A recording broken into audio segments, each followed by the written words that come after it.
Ils appartiennent au mouvement Luminis, un groupuscule d'ultra-droite fondé à Paris en 2020 qui défend l'idée d'une primauté de la race blanche. De violentes manifestations racistes ont lieu depuis une semaine au Royaume-Uni. Des membres d'un mouvement d'extrême droite, l'English Defence League, participent aux émeutes. Il y a une question qu'on se pose de plus en plus avec l'actualité. Le fascisme est-il en train de revenir, voire est-il déjà là? On voit bien que l'actualité regorge de similitudes avec les années 30. D'autant plus que de plus en plus de personnes et de groupes de personnes se revendiquent eux-mêmes comme étant des héritiers du nazisme et du fascisme. Et il faut dire que ce début d'année 2025 nous l'a assez brutalement rappelé. Ça a commencé quand le monde entier a vu Elon Musk faire un salut nazi à 2 reprises devant le public et les caméras. Beaucoup de médias ont alors refusé de dire que c'était un salut nazi. Pourtant le geste ne laisse aucun doute, tellement il est explicite. Il suffit d'ailleurs de voir comment les communautés néo-nazis et suprémacistes ont sauté de joie en voyant ça. Car les communautés néo-nazis et suprémacistes à travers le monde ont, elles, très bien reçu le message. Par exemple, voici comment a réagi Andrew Torba, le fondateur de Gab, un réseau social qui s'est fait connaître en créant les premiers chatbots nazis alimentés par l'intelligence artificielle. Des choses incroyables se produisent déjà. Ou voici encore la réaction du groupe White Lives Matter sur Telegram. Merci de parfois nous entendre, Elon. La flamme blanche brillera de nouveau. Surtout qu'Elon Musk lui-même est un habitué des codes suprémacistes et antisémites, comme le rappelle Mediapart. Le milliardaire avait d'ailleurs parfaitement assumé son antisémitisme dans un message posté sur X en 2023, dans lequel il qualifiait d'exacte vérité un tweet prétendant que les communautés juives prônent la haine contre les blancs. L'homme le plus riche du monde se revendique donc lui-même de l'idéologie fasciste. Et le pire, c'est que les proches du président américain Donald Trump ne se sont pas arrêtés là. Exactement un mois plus tard, devant les représentants de l'extrême droite américaine et d'autres pays, Steve Bannon, qui est l'ancien conseiller de Trump, faisait lui aussi un salut nazi.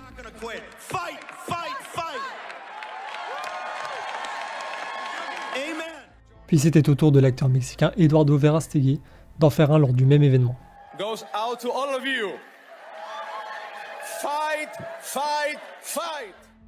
Et il faut pas non plus oublier que Donald Trump lui-même, président de la première puissance mondiale, emprunte lui aussi assez souvent les codes fascistes.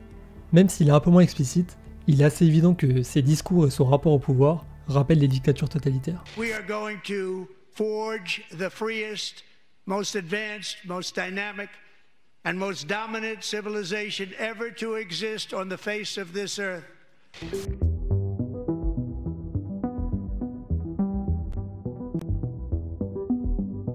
Pour l'historien Robert Paxton, qui est spécialiste de la Seconde Guerre mondiale, il est non seulement acceptable mais aussi nécessaire de qualifier Trump en utilisant le mot fasciste, et ce depuis sa tentative de coup d'État de 2021.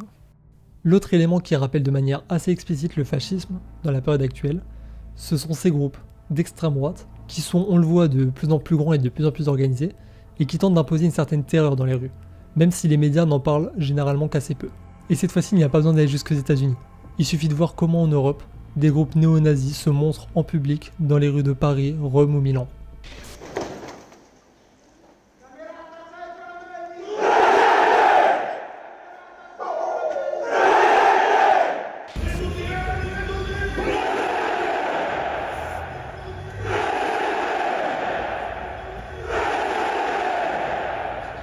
Ces groupes fascistes et suprémacistes s'attaquent violemment à des personnes en raison de leur couleur de peau ou de leur religion. Les musulmans sont particulièrement visés par ces attaques, ce qui rappelle le climat antisémite des années 1930 en Allemagne. En France, pas moins de 5 agressions d'extrême droite se sont enchaînées en 10 jours en février dernier, dans un silence assourdissant des pouvoirs publics et des médias. Par exemple, le 16 février, alors qu'une projection d'un film était organisée à Paris, 25 à 30 militants d'extrême droite sont rentrés dans les locaux et ont tabassé 2 personnes et poignardé l'une d'entre elles. Sur ces images, un homme passé à tabac par des militants d'extrême droite radicale. La victime, qui souhaite rester anonyme, est membre de cette association de travailleurs immigrés de Turquie. Les militants d'extrême droite ont ensuite pris la fuite dans les rues de Paris en revendiquant clairement leur idéologie.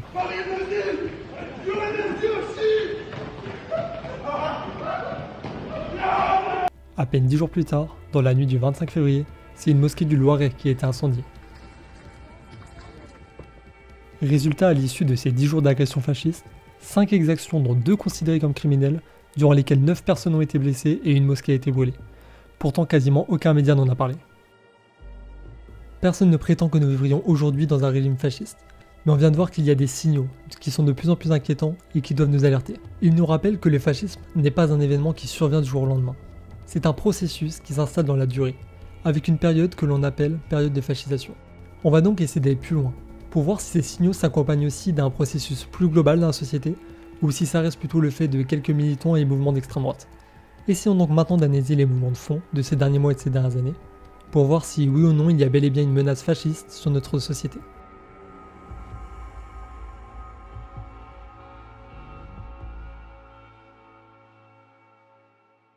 Le journal d'Anne Frank, version bande dessinée, jugé inapproprié pour des enfants.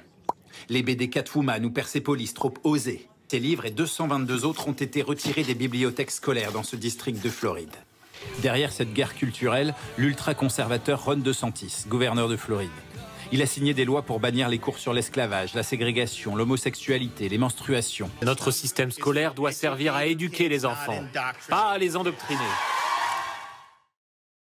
Le tout premier signe d'une fascisation, c'est le mouvement de censure qui s'installe progressivement et de manière transnationale. C'est un processus autoritaire qu'on retrouve d'abord aux États-Unis. En 2023-2024, 10 000 livres ont été bannis des écoles américaines. C'est un mouvement sans précédent qui est porté par les conservateurs, aussi bien des parents d'élèves que par des élus républicains proches de Trump. Cela s'est d'ailleurs accéléré depuis le retour au pouvoir de ce dernier. Les livres sont censurés avec un objectif assumé, effacer les minorités pour faire comme si elles n'existaient pas. Ainsi, 44% des livres interdits contenaient des personnes de couleur et 39% des personnes LGBT. Cette interdiction massive de livres n'est pas sans rappeler les autodafés qui avaient lieu dans les années 30 en Allemagne, lorsque les nazis brûlaient des livres écrits par des juifs, des libéraux ou des personnes de gauche. Mais la censure menée par les conservateurs et les réactionnaires ne s'arrête pas aux livres. En réalité, c'est toute vérité scientifique qui est progressivement remise en cause. On a vu récemment l'administration de Trump interdire plus de 200 mots. Ça signifie qu'en 2025, dans la première puissance mondiale, il y a 200 mots qui sont complètement bannis des documents officiels et des sites officiels. Le New York Times en a dressé la liste, il y en a une centaine. Il y a donc le racisme et l'égalité. Il y a l'activisme. On n'a pas le droit d'écrire activisme. Il y a antiracisme, antiraciste. Nous avons la preuve que la liberté dont ils se réclament, c'est la leur. Et c'est pour tuer la nôtre. Ils font la chasse aux mots, c'est-à-dire la chasse à ce que nous défendons. C'est sans doute le signe le plus avancé de l'autoritarisme qui s'installe. Quelle liberté peut-on attendre d'une société où le simple fait de dire la vérité est interdit? C'est ce qu'écrivait déjà Orwell en 1949.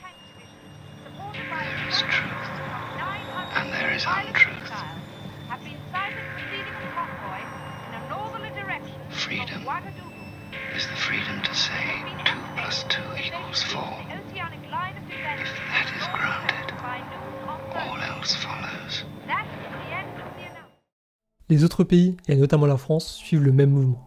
La censure est plus discrète que dans les États-Unis de Donald Trump, et c'est sûr qu'elle est moins avancée et moins présente. Mais elle est bien là.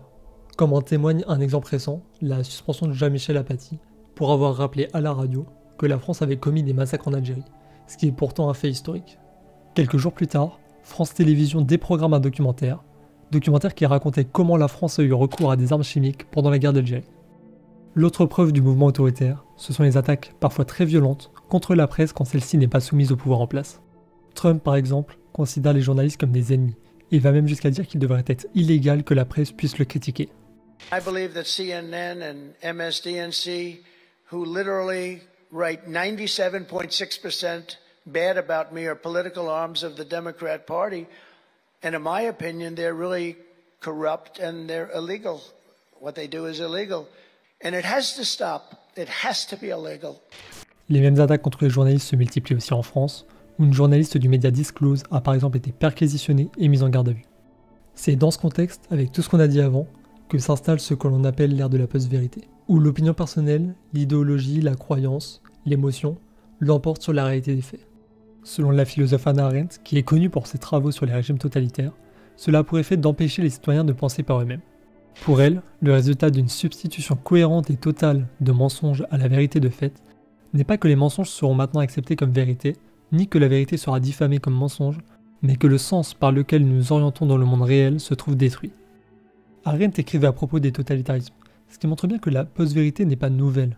Elle alimente aussi bien les régimes autoritaires que le capitalisme libéral. Aujourd'hui, cette ère de post-vérité est justement le produit d'une concentration extrême des médias, permettant à une poignée d'ultra-riches de décider de ce qui est vrai ou faux et d'influencer les masses.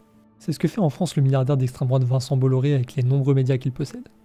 Il impose des récits, peu importe ce qu'en disent les faits. Comme lorsque ces médias ont tout tenté pour laisser penser que Marine Le Pen aurait été condamnée pour des raisons politiques lors de son procès. Dans quel pays empêche-t-on une candidate à l'élection présidentielle, candidate présentée comme favorite du scrutin, dans quel pays un juge, 2 juges, 3 juges décide-t-il que ce candidat est empêché? 9 personnes avaient décidé l'interdiction de ces 8, cette fois 3 juges ont stoppé Madame Le Pen. Dans cette affaire, le RN et CNews s'inspirent clairement de la rhétorique de l'État profond. Une rhétorique complotiste développée par Donald Trump aux États-Unis pour dire que ce serait la gauche qui dirigerait en secret toutes les institutions du pays. Ce dernier avait utilisé la même rhétorique pour justifier sa tentative de coup d'État en 2021.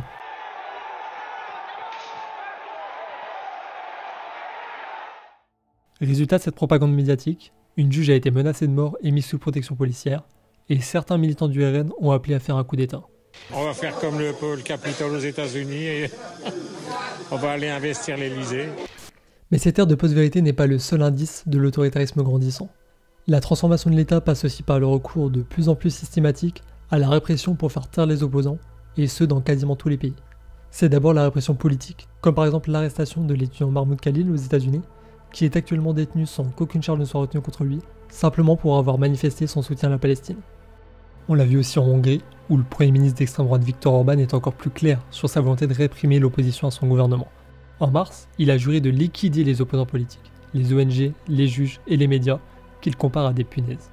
La magistrate Aurélia Devos, spécialiste des crimes contre l'humanité, rappelle dans une tribune pour l'Obs que les génocides et crimes de masse sont toujours précédés par des mots visant à déshumaniser des personnes considérées comme des adversaires. La répression est aussi policière, comme récemment lors des immenses manifestations qui ont éclaté en Turquie suite à l'arrestation du maire d'Istanbul. Les autorités turques ont restreint l'accès au web et ont eu recours à la reconnaissance faciale pour identifier les manifestants. 2000 personnes ont été arrêtées, dont 10 journalistes.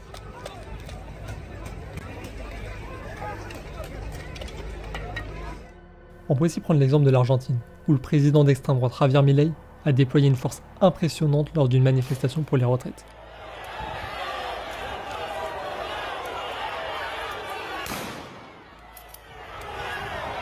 « 20 personnes ont été blessées, dont un journaliste qui a été touché gravement à la tête.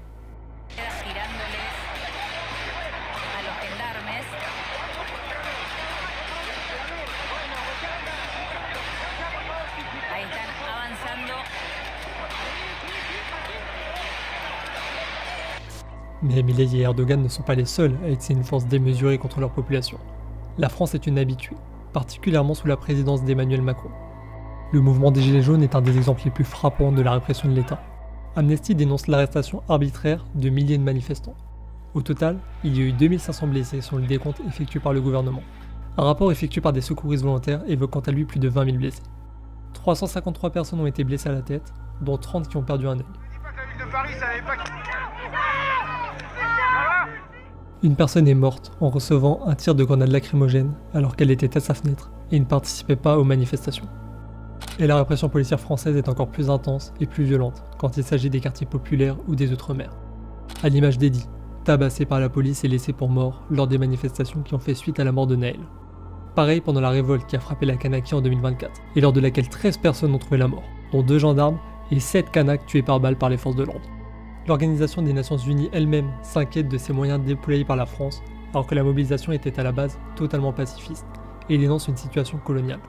Le gouvernement français a déployé des moyens militaires et un usage excessif de la force, ce qui aurait conduit parmi les Kanaks à plusieurs morts, 169 blessés, 2235 arrestations, y compris des arrestations et détentions arbitraires, et plus de 500 victimes de disparitions forcées. Nous sommes particulièrement préoccupés par les allégations concernant l'existence de milices lourdement armées de colons opposés à l'indépendance, les experts ont déclaré. Cette extrême violence contre les minorités s'explique par 2 facteurs, comme le rappellent les chercheurs Ludivine Bantini et Hugo Paletta dans leur ouvrage Face à la menace fasciste. Il faut noter le niveau d'intensité bien supérieur de cette répression ciblant les minorités. Cela ne tient pas simplement au fait que ces violences d'État s'enracinent dans l'histoire des violences coloniales, parsemées de massacres, comme s'il ne s'agissait que d'une survivance de l'ordre colonial. Cela dérive d'abord de l'indifférence, ou, pire, du soutien actif qu'accorde une grande partie de la population, et même une frange conséquente de la gauche, à cette violence structurelle.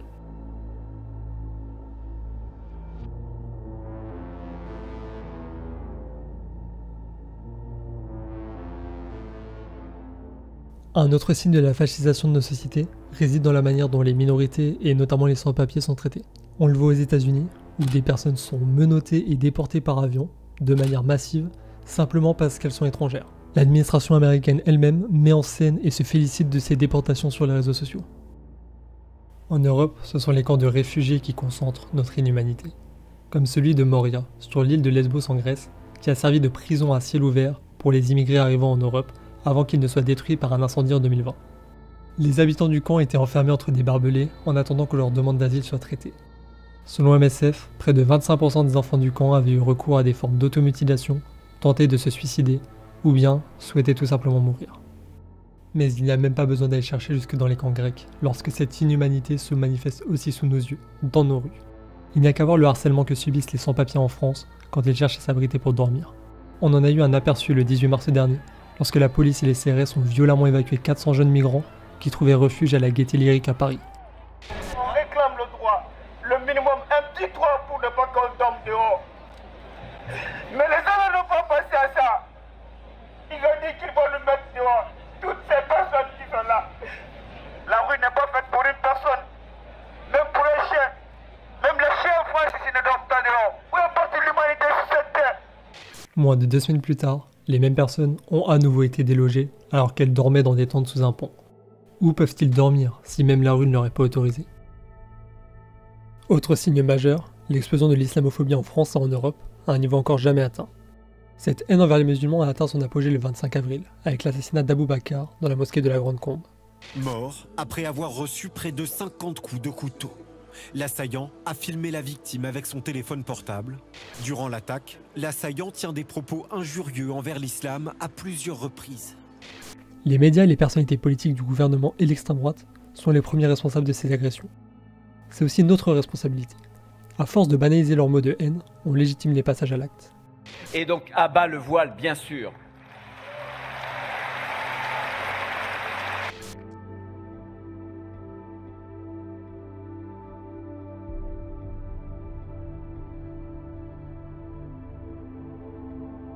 Cette rupture du principe d'égalité entre les êtres humains, c'est une preuve évidente d'un processus de fascisation qui est en cours. Mais c'est aussi plus que ça. Ça révèle un impensé, une limite, qu'il faut prendre en compte quand on se demande ce qui caractérise le fascisme.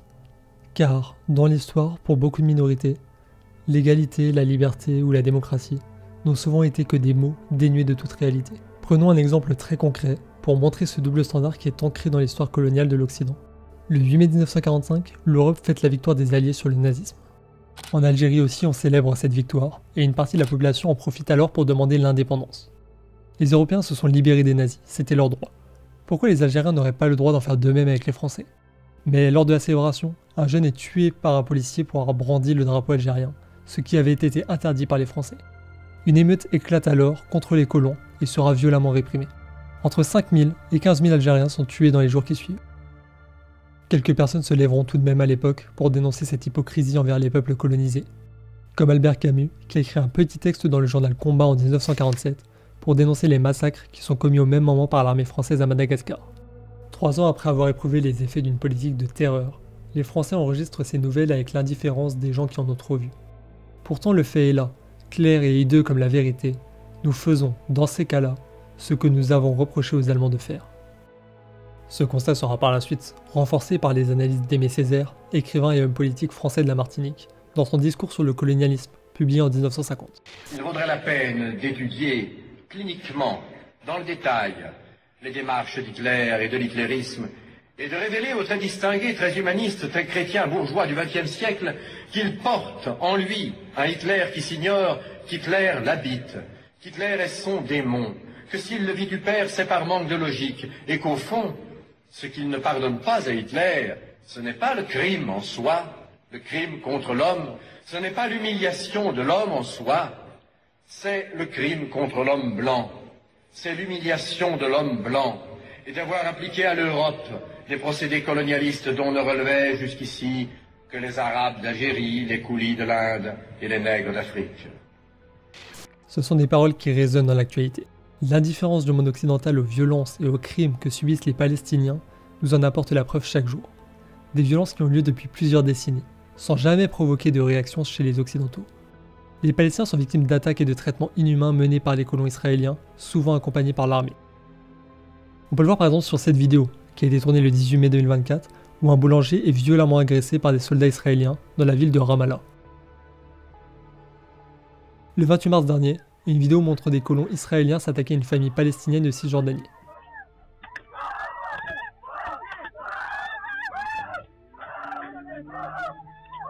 Et ce ne sont que quelques exemples parmi des milliers de vidéos qu'on peut trouver, sans oublier que la plupart des agressions ne sont pas filmées. Devant ces faits, une conclusion s'impose. S'il y a bien un penchant fasciste dans les sociétés, c'est avant tout celui de ne pas considérer tous les êtres humains comme étant égaux. Tout est fait pour laisser à penser que la vie des immigrés, des sans-papiers, des Palestiniens ou des musulmans vaudrait moins que celle des autres. Petit à petit, c'est notre humanité elle-même qui commence à être questionnée.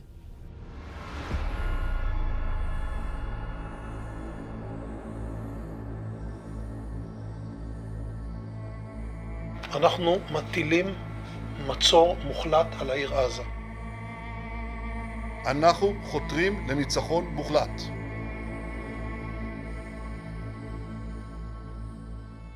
Notre indifférence face aux pires horreurs a atteint son apogée lorsqu'il se passe à Gaza depuis le 7 octobre 2023. Les sociétés occidentales restent de marbre, sans bouger le petit doigt, face à ce que de plus en plus de monde nomme désormais génocide. Pourtant, jamais des massacres de civils n'avaient été autant capturés à l'aide de vidéos. Aujourd'hui, il faut être au mieux malhonnête pour ne pas admettre que les cibles d'Israël sont tout sauf des combattants. Le 21 mars dernier, on pouvait par exemple lire dans le journal israélien Haaretz qu'Israël a récemment commis le plus grand massacre d'enfants de son histoire. 200 enfants et 100 femmes ont été tués en une journée. Sur la première année du génocide, ce sont 40 enfants par jour en moyenne qui ont été tués. Ils sont délibérément visés par Israël qui les considère comme une cible de guerre. Les journalistes aussi sont ciblés, dans le but de les empêcher de raconter l'horreur qu'ils vivent à Gaza. Ces journalistes tués par Israël ont des noms et des visages, comme celui de Hossam Shabbat, visé par une bombe israélienne le 24 mars dernier. Le jour même, son équipe publie sur son compte X un message qu'il avait laissé, dont voici un extrait. Si vous lisez ceci, cela signifie que j'ai été tué, probablement pris pour cible, par les forces d'occupation israéliennes. Lorsque tout a commencé, je n'avais que 21 ans, un étudiant avec des rêves comme tout le monde. Ces 18 derniers mois, j'ai consacré chaque instant de ma vie à mon peuple. J'ai documenté les horreurs dans le nord de Gaza minute par minute, déterminé à montrer au monde la vérité qu'il tentait d'enfouir. J'ai souffert de la faim pendant des mois, sans jamais quitter mon peuple. Je vous le demande maintenant, ne cessez pas de parler de Gaza. Ne laissez pas le monde détourner le regard. Pour la dernière fois, Hossam Shabbat, du nord de Gaza. Plus récemment, Israël a à nouveau revendiqué avoir visé des journalistes palestiniens. 3 sont morts, dont un qui a été brûlé vif. La vidéo a fait le tour du monde. On peut aussi mentionner les 15 ambulanciers disparus le 23 mars. Malgré la version donnée par l'armée israélienne, une vidéo montre que les ambulances étaient clairement identifiées et qu'ils ont été abattus de sang-froid par Israël.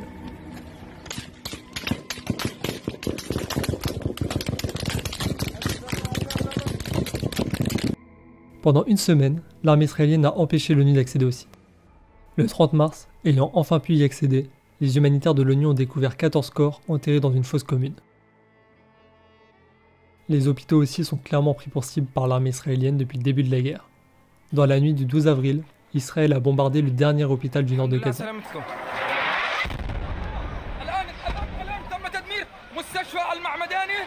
Les quelques exemples précédents se sont tous déroulés en seulement quelques semaines, entre fin mars et début avril. Donc autant dire que ce n'est qu'une infime partie de ce que vit la bande de Gaza depuis le 7 octobre 2023. Mais plus largement, ce sont tous les civils qui sont visés par les bombes israéliennes, à tel point qu'aujourd'hui, une grande partie de la bande de Gaza n'est plus qu'un champ de ruines.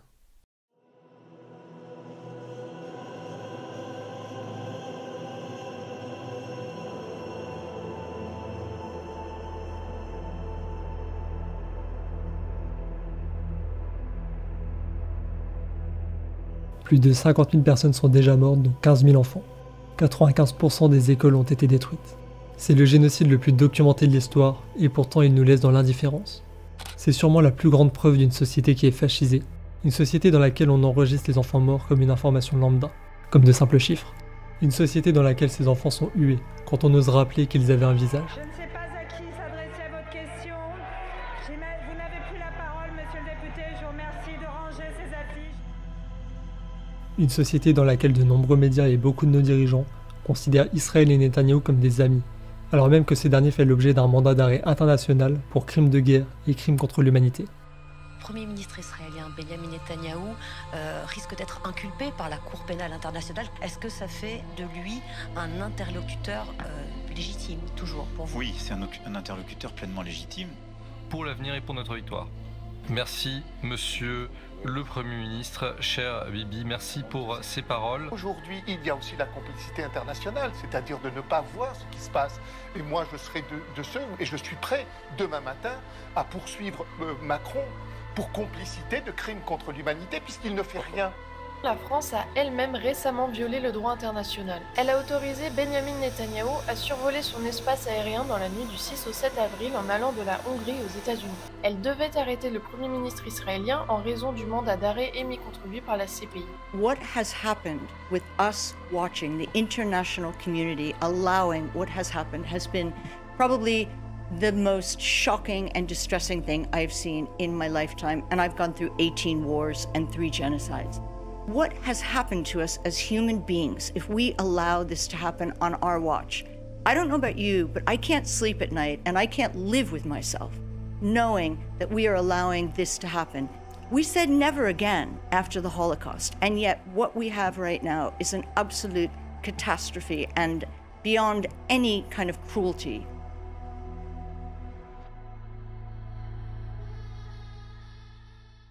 Il est maintenant temps d'essayer de répondre à la question qu'on s'est posée en début de vidéo, à savoir le fascisme est-il déjà là? Mais la vérité c'est que tout ce qu'on vient de dire et tout ce qu'on vient de voir nous montre que la question est trop floue, dans la mesure où on ne peut pas y apporter une seule réponse. C'est ce que disent très bien Ludivine Mantini et Hugo Paletta dans leur ouvrage. Le fascisme est là et il n'est pas là. Il n'est pas là au sens où nous ne vivons pas en France sous un régime fasciste qui serait en passe d'annihiler toute capacité politique d'opposition et de résistance, interdisant les organisations et les mouvements contestant l'ordre établi, jetant les opposants en prison, et nous contraignons à une lutte purement ou essentiellement clandestine. Il est là, au sens où se développent des éléments de fascisation, idéologique et institutionnelle. On peut donc essayer de tirer 2 conclusions de ce qu'on a vu dans cette vidéo. Premièrement, le fascisme n'arrive pas du jour au lendemain. Le fascisme ne vient pas au monde tel un éclair dans un ciel serein. Son avènement comme pratique de pouvoir, comme type spécifique de régime ou d'État, est annoncé par toute une série de signaux, et c'est peu dire que chaque semaine, sinon chaque jour, nous apporte son lot de symptômes morbides, ici et ailleurs. Ça signifie que le durcissement autoritaire que l'on vit ne constitue en aucun cas une parenthèse. On n'est pas dans un régime fasciste, mais le processus en cours nous y mène petit à petit, à moins qu'on réagisse collectivement avant d'en arriver là. La deuxième conclusion par rapport à tout ce qu'on a dit, c'est que le fascisme ne doit pas être pensé seulement comme une idéologie et comme un type de régime institutionnel. Le fascisme, c'est aussi autre chose. C'est aussi un phénomène bien plus diffus, bien plus large et qu'on a beaucoup plus de mal à voir. C'est ce sur quoi a travaillé le philosophe Pierre Zaoui dans son article qui traite de la fascisation. Pour lui, si nous ne sommes pas tous fascistes, nous sommes néanmoins tous fascisés, dans la mesure où on s'habitue à voir les minorités subir les pires violences tout en refusant de regarder. En résumé, c'est notre indifférence, à la fois face aux signaux autoritaires et face à notre propre manque d'humanité, qui nous rapproche petit à petit du point de non-retour. À force de ne pas vouloir regarder la réalité pour ce qu'elle est, on ne fait que retarder l'impact et le choc n'en sera que plus grand. C'est l'histoire d'une société qui tombe et qui, au fur et à mesure de sa chute, se répète sans cesse pour se rassurer. Jusqu'ici, tout va bien. Jusqu'ici, tout va bien. Jusqu'ici, tout va bien. L'important, c'est pas la chute. C'est l'atterrissage.